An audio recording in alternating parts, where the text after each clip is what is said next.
This is Peter Venkman saying... The Proton Pack is not a toilet.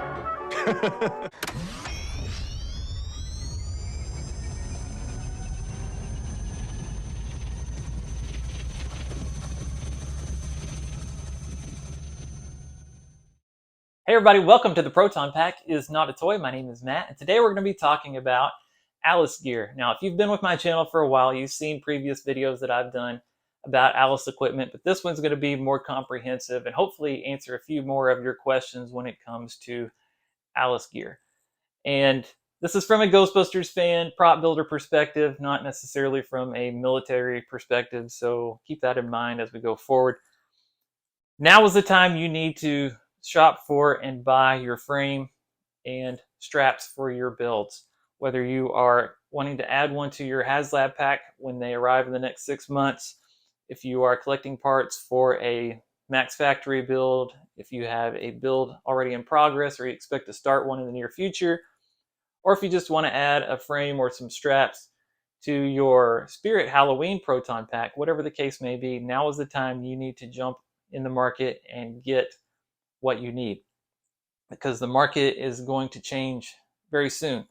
Consider when these HasLab packs do start shipping out. They sold like 20,000 units of these. Now, not everybody that bought one is going to want to add a frame to it, but let's just say that 10% of the people that bought one want a frame and some straps. That's 2,000 that come off the supply. And I just really believe that the prices are really going to start to go up, and we might see the vintage military issued frames and straps just drastically go up in price or dry up completely. So I want you guys to know that's going to happen, or at least expect it, and be able to get out there now ahead of that and buy some of these before you have to pay too much or just scrounge around to find whatever you can find for your specific build.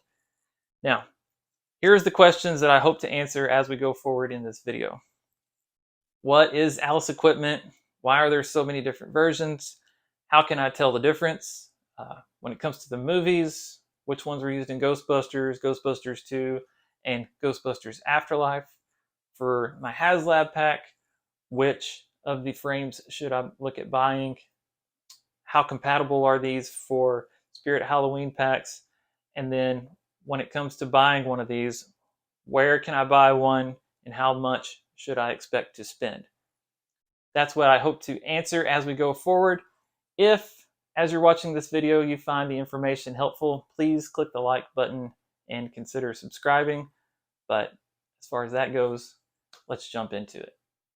The acronym ALICE stands for All-Purpose Lightweight Individual Carrying Equipment. In 1973, the United States military adopted the ALICE system, and a typical ALICE pack would include a rucksack or a field pack on the back of an aluminum frame with 2 shoulder straps, a lower back or kidney pad, and then a waist strap or belt with a clip or snap enclosure. And it would also include things like equipment for your ammo and your canteens, things like that. But for the purpose of this video, we're just going to be talking about the frames, the shoulder straps, the kidney pads, and the waist belts. The first generation of equipment that debuted in 1973 was designated LC1, derived from the acronym LCE for load carrying equipment. The frame is aluminum and black, and the crossbar on the back sits directly on the user's spine and is not very comfortable. The shoulder straps are easily identified by this crisscross pattern at the top. The left strap has a quick release, and the right strap does not. The kidney pad is very small and does not offer very much support or padding, and the waist belt is also rather small and is closed by a quick release and a snap. All of the hero packs from Ghostbusters from 1984 used LC1 equipment, but more on that later. Starting in 1977, LC2 equipment was produced to improve upon the defects identified with the LC1 gear. In 1997, the Molly system replaced LC2 in the US military, but they still use some of the older gear for training purposes. The frames no longer came in black. Mine was painted. They started being produced in green and then later on other shades.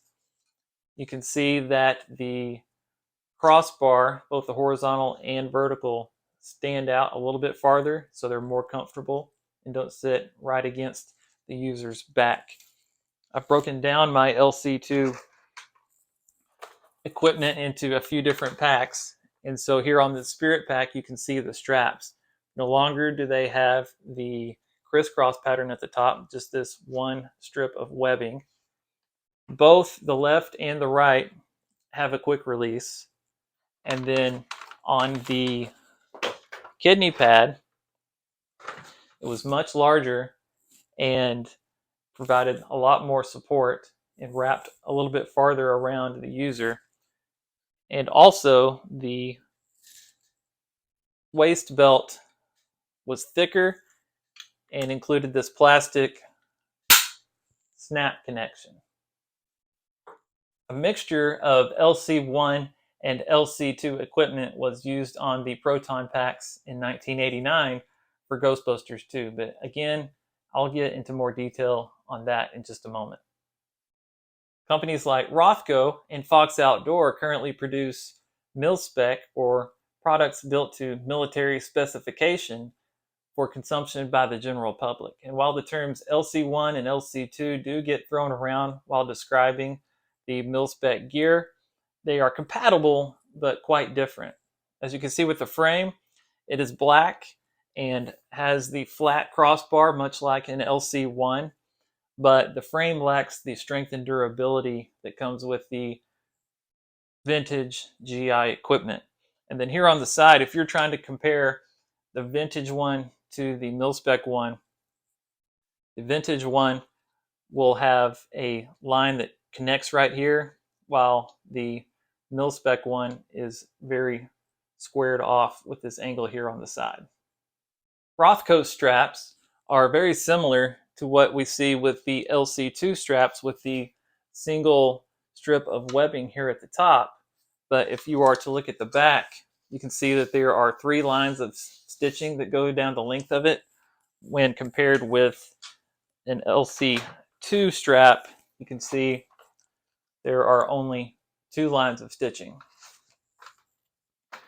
The older versions of the Rothco straps come with a quick release on the left and right strap. However, the ones that are sold today only come with a quick release on the left strap and not on the right. The kidney pads are similar to the LC2 with more padding, but do have, again, more stitching. The waist belt has a different kind of buckle, and it does have these adjustment sliders on each side of the strap. That does set it apart from what we do see on the LC2. The Ghostbusters Afterlife packs all used MilSpec Alice gear. Now let's talk about the Proton Packs in each movie. Like I said before, the 5 hero packs in 1984's Ghostbusters used 100% LC1 Alice gear. Worth noting is that the pack typically used by Ray has the left and right shoulder straps reversed, so that the quick release is on his right shoulder instead of his left. The stunt packs used MilSpec equipment available to them at the time. The same 5 hero packs were used in Ghostbusters 2 with some modifications, though the superhero pack is only seen in a deleted scene. These packs kept the same LC1 frames and shoulder straps from the first movie, but the kidney pads and waist belts were upgraded to LC2 versions. Later in production, padding was added to the shoulder straps to create what fans refer to as super straps. 5 more packs were built for Ghostbusters 2, referred to as semi-hero packs, and these were designed to be lighter for the actors. These packs utilized LC2 equipment, including frames that were painted black. The pack typically worn by Ray still had LC1 shoulder straps, though not reversed like his hero pack. Peter's pack had an LC1 left shoulder strap and an LC2 right shoulder strap. Winston's pack had two LC2 left shoulder straps. Egon's LC2 straps were put on correctly, and an extra pack briefly worn by Ray also looks to be correct on film, but was seen with two left straps when on display years later.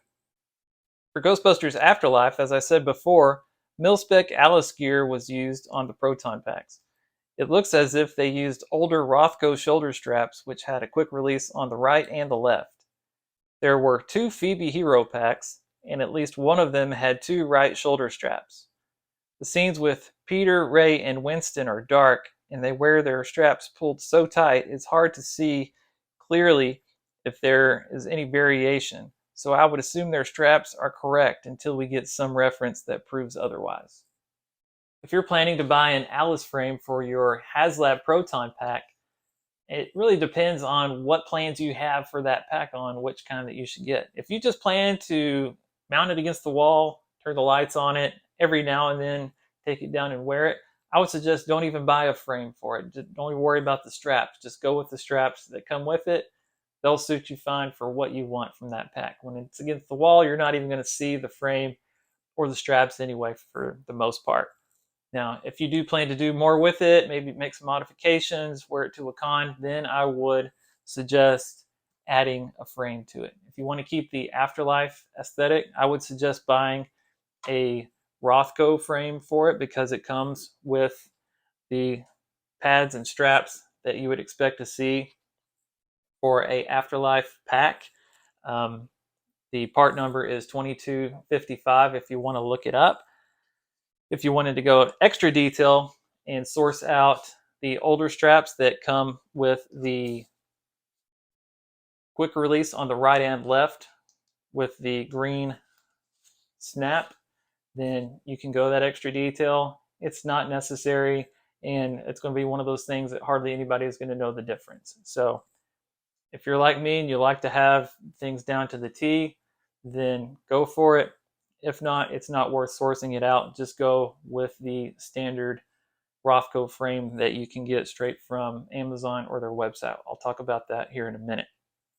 If you're wanting to convert it into a Ghostbusters or Ghostbusters 2 pack, you can still use one of these frames. That'll do you fine. But you can also consider the configurations that I've already talked about using the LC1 and the LC2 equipment, depending on which pack you are trying to replicate. As for the Spirit Proton Packs, you can add a frame to these, but because they're only 85% scale, they are going to be a little weird looking when they are worn on your back, and they're going to look small. So what I've done is just taken the real straps and replaced the straps that came on the Spirit pack. I didn't even put the waist strap or the kidney pad on here. I just put the shoulder straps on, and it really upgrades the look of a Spirit pack. Do what you want, but in my opinion, adding a full-size frame to a Spirit pack, the proportions just don't look right. Finally, let's talk about how much these cost and where to find them. If you're looking for something that's brand new, that is readily available at a consistent price, then you're going to want to go with the MilSpec gear. You can go to Amazon right now and buy a Rothko frame with all the straps for $70. A year ago, it was $55, so they are going up in price. If you go to the Rothko website, they're $88, but there will be some online retailers where you might be able to find them closer to that $55 mark. If you want a Fox outdoor frame, you can find one of those on GBfans.com, but these straps aren't going to match up as well with the Afterlife packs as the Rothko variety do. If you are more into the vintage GI equipment, those are getting a lot harder to find, but they are out there. You just have to be patient and look. eBay is a source where you can find stuff, but generally it is overpriced. But checking consistently will provide you with some good results. The frame I have on this pack right here, I got for $45 shipped, and it is a genuine LC1 frame. It didn't come with the straps, but I was happy with getting it for $45. Another place to check is Facebook Marketplace. Sometimes you will find some that are good deals. Again, there will be some with inflated prices, but there are deals to be had because some people just don't know what they have, or they're just looking to get rid of what is cluttering up their life. I got a LC1 frame with all the straps included, and it came with a rucksack on the back, and I believe I paid $40 for it, and then I went and sold the rucksack for $10 to a military surplus store. So basically I got the whole deal for $30. So you never know what's out there until you look. Also on Facebook Marketplace, consider putting in different search terms. Just putting in Alice frame or Alice pack will get you some results, but not 100% everything. Get creative with it. Put other words in there like military or army or backpack. You know, just like I said, be creative, see what you can think of, and you will notice that you will get some results that you don't get with just Alice frame or Alice pack. Now, I did say something about military surplus. If you have a military surplus store nearby, it's definitely worth checking to see what you can get there. I have one nearby where they have multiple frames, mostly LC2 equipment because that was the more recent and what they made more of, in various colors and strap styles. But check it out. I know at mine I could probably go right now and buy a good set of LC2 gear for $70 or less. Just depending on where you live and what you have, you might have that option. So don't forget that as an option. So overall, if you take your time looking and you don't buy the first one you see, you can probably get a good deal and get a whole set of straps and a frame for somewhere between $50 and $75. If you're in a hurry and you just have to buy one right away, or if you wait until the market changes, you're going to be paying over $100 for these. So again, that's why I say now is the time that you should consider buying. If you found this video helpful, again, please click the like button and consider subscribing. We do talk about this type of stuff quite a bit here on the channel. And if I didn't answer all of your questions, then please put your question in the comments. I do interact with my viewers quite a bit and enjoy those conversations that we get to have together. So don't be shy, ask away, and I'll try to get back with you with the best answer that I can get you. If you have a friend that is building or is expecting a HasLab pack, share this video with them, and maybe that'll help them out in the future as they get ready for their pack arriving. Thank you guys for watching this one. I hope to see you guys around in the future, and have a great day.